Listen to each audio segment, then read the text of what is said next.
server tiba-tiba tidak bisa akses, itu contoh dari availability. Dan jika ada data yang sistem dimodifikasi secara tidak sah, itu berarti pelanggaran terhadap integrity. Seperti itu.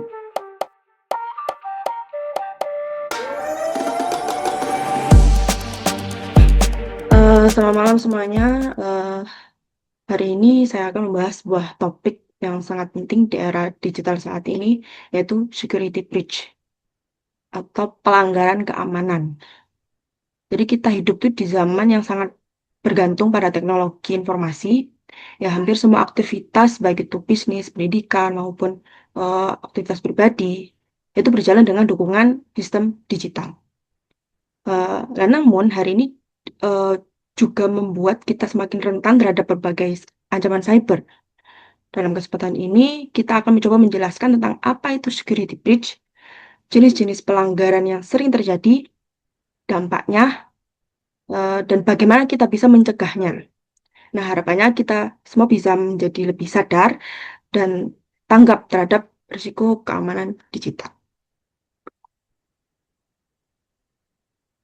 Saya hari ini tidak sendiri. Kali ini saya bersama teman-teman saya dari kelompok 7. Yang pertama ada Muhammad Rifki Imam Saputra. Yang kedua Rifki Aditya Utomo. Yang ketiga Hanania Ahda. Dan saya sendiri Dian Alfian Nurkasana. Yang pertama, apa itu security breach?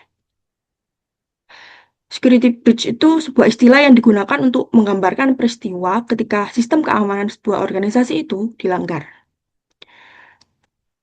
Nah, eh, dalam hal ini yang dimaksud dengan pelanggaran itu terganggunya salah satu dari tiga prinsip utama keamanan sistem. Yang pertama, availability atau ketersediaan sistem. Yang kedua, integrity atau keutuhan data dan confidentiality atau kerahasiaan informasi. Terus bisa mengganggu atau menghentikan sistem.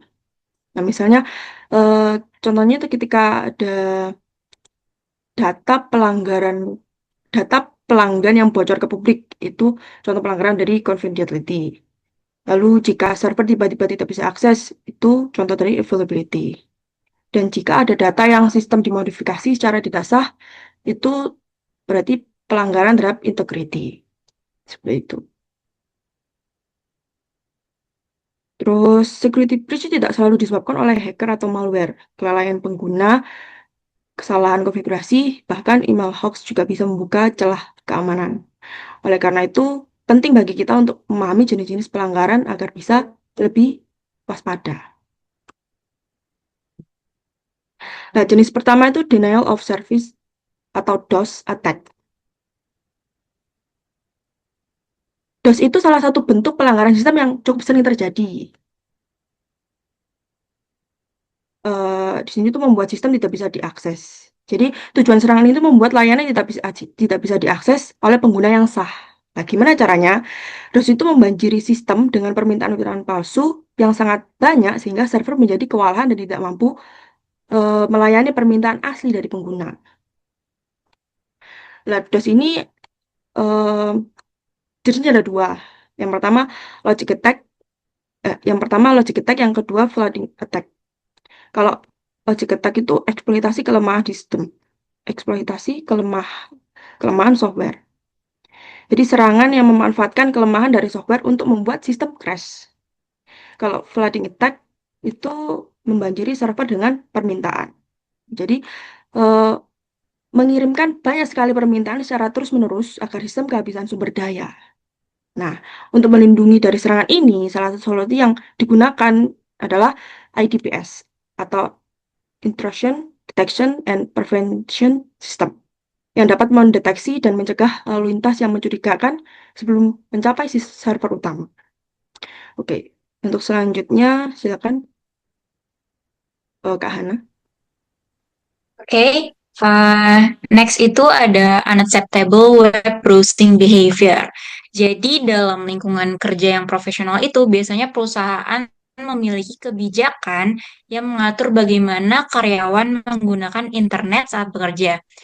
Namun sangat disayangkan masih banyak banget nih orang yang tidak menyadari bahwa kebiasaan berselancar di situs-situs yang tidak banyak eh, berselancar di situs-situs yang tidak sesuai bisa menjadi pintu masuk bagi ancaman keamanan. Jadi unacceptable web browsing behavior atau biasa disebut dengan perilaku penelusuran web yang tidak dapat diterima mencakup aktivitas seperti mengunjungi situs hiburan selama jam kerja, kemudian membuka situs-situs yang mengandung malware, atau bahkan mendownload file dari sumber yang tidak terpercaya. Aktivitas semacam ini biasanya membahayakan sistem internal perusahaan karena situs-situs tersebut ini sering menjadi tempat penyebaran virus, spyware, atau bahkan phishing. Oleh karena itu, penting banget bagi perusahaan untuk mengedukasi karyawan serta menerapkan sistem pemantauan dan pembatasan akses yang ketat. Oke, selanjutnya itu ada wiretapping. Boleh di next, Kak, slide-nya. Oke. Wiretapping ini atau disebut dengan penyadapan adalah sebuah aktivitas ilegal yang dilakukan untuk memantau komunikasi antar kedua belah pihak. Penyadapan ini bisa terjadi pada jalur telepon, kemudian bisa juga jaringan komputer, maupun beberapa komunikasi digital lainnya. Wiretapping ini terbagi menjadi dua jenis, yaitu aktif dan juga pasif. Dalam penyadapan pasif, penyerangan hanya mendengarkan atau memantau komunikasi tanpa melakukan perubahan apapun. Sedangkan dalam penyadapan aktif, penyerangan tidak hanya memantau, tetapi juga dapat memodifikasi data seperti menyisipkan malware atau mengubah isi pesan. Jika komunikasi yang disadap adalah antara dua perusahaan besar yang sedang membicarakan data rahasia atau transaksi bisnis penting, skala informasi tersebut jatuh ke tangan yang salah, konsekuensinya bisa sangat besar. Untuk itu, pengguna enkripsi data jaringan aman sangat penting untuk melindungi komunikasi digital ini. Kemudian bisa dilanjut. Oke, bisa dilanjut ke next slide. Ya, sudah berubah. Oke, yang selanjutnya ada spam. Spam itu istilah yang digunakan untuk menyebut pesan-pesan yang tidak diinginkan, terutama dalam bentuk email. Biasanya spam ini berisi iklan atau promosi dari pihak-pihak yang tidak kita kenal. Namun spam tidak hanya sekedar gangguan. Dalam banyak kasus, spam bisa berisi tautan berbahaya atau file yang mengandung virus. Volume spam yang masuk ke inbox juga dapat menyulitkan pengguna untuk menemukan email yang benar-benar penting. Dalam lingkungan kerja, hal ini bisa menghambat produktivitas dan memperbesar resiko terlewatnya informasi krusial.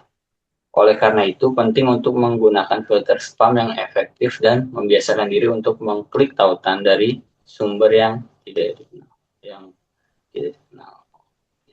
Boleh next slide. Ya, Selanjutnya ada hoax.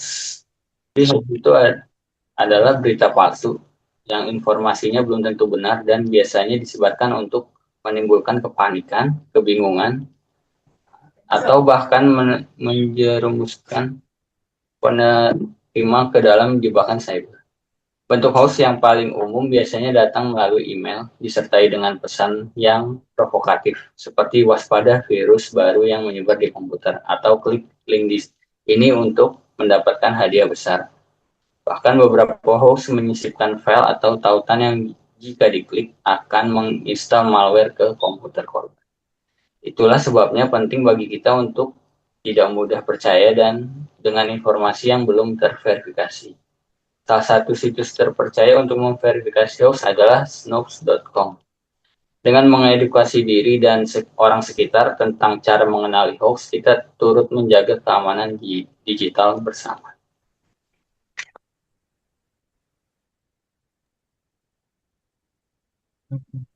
Oke, selanjutnya ada dampak dari security breach. Dari dampak ini ada 4 dampak utama. Yang pertama, gangguan operasional. Saat sistem disusupi, layanan bisa terganggu bahkan terhenti total. Contohnya, website tidak bisa diakses, server down, atau email internal tidak bisa digunakan. Ini akan memperlambat produktivitas dan menyebabkan kehilangan peluang bisnis. Yang kedua, ada kehilangan data sensitif. Data penting seperti informasi pelanggan, data keuangan, atau data internal perusahaan bisa dicuri. Ini bisa berisiko menyebabkan pelanggaran privasi dan digunakan untuk kejahatan lanjutan seperti penipuan atau pemerasan. Yang ketiga, ada kerugian finansial. Dampaknya bukan hanya biaya perbaikan sistem, tapi juga denda hukum, kehilangan pelanggan, hingga potensi tuntutan hukum. Lalu yang keempat, ada reputasi perusahaan menurun. Sekali data bocor, kepercayaan pelanggan bisa hilang, butuh waktu dan biaya besar untuk memulihkannya. Citra perusahaan bisa rusak di mata publik, investor, dan mitra bisnis. Lalu slide selanjutnya.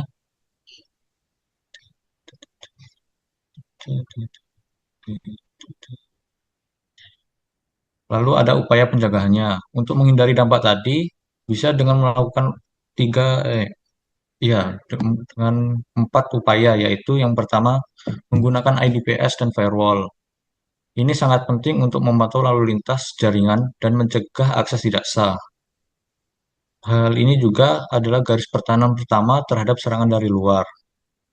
Yang kedua, edukasi keamanan untuk pengguna. Banyak serangan berhasil karena kelalaian pengguna, misalnya klik tautan phishing, maka penting memberikan pelatihan berkala agar pengguna paham cara mengenali ancaman dan menjaga keamanan akun mereka. Yang ketiga, batasi akses dan monitor aktivitas. Terapkan prinsip least privilege, yang dimana hanya memberikan akses sesuai kebutuhan. Selain itu, pantau log aktivitas secara rutin untuk mendeteksi perilaku mencurigakan. Yang keempat, selalu update sistem dan patch keamanan. Banyak serangan memanfaatkan celah dari software yang belum diupdate. Maka, sistem aplikasi dan perangkat lunak harus selalu diperbarui untuk menutup celah keamanan tersebut. Sekian. Oke. Nah, itu tadi penjelasan seputar security breach dari kita. Dan yang bisa kita simpulkan, yang pertama, security breach itu ancaman nyata yang dimana bisa menghancurkan sistem, merugikan secara finansial, dan merusak reputasi. Yang kedua, bentuk pelanggaran itu mulai dari serangan DOS, spam, hingga hoax. Nah, namun ancaman ini bisa dihadapi jika kita memiliki pemahaman yang baik dan menerapkan langkah-langkah pencegahan yang tepat, kesadaran dan tanggung jawab keamanan bukan hanya tanggung jawab tim IT, tapi tanggung jawab kita semua sebagai pengguna sistem informasi. Nah, oke, sekian presentasi dari kelompok kami. Kurang lebihnya mohon maaf. Wassalamualaikum warahmatullahi wabarakatuh. Terima kasih.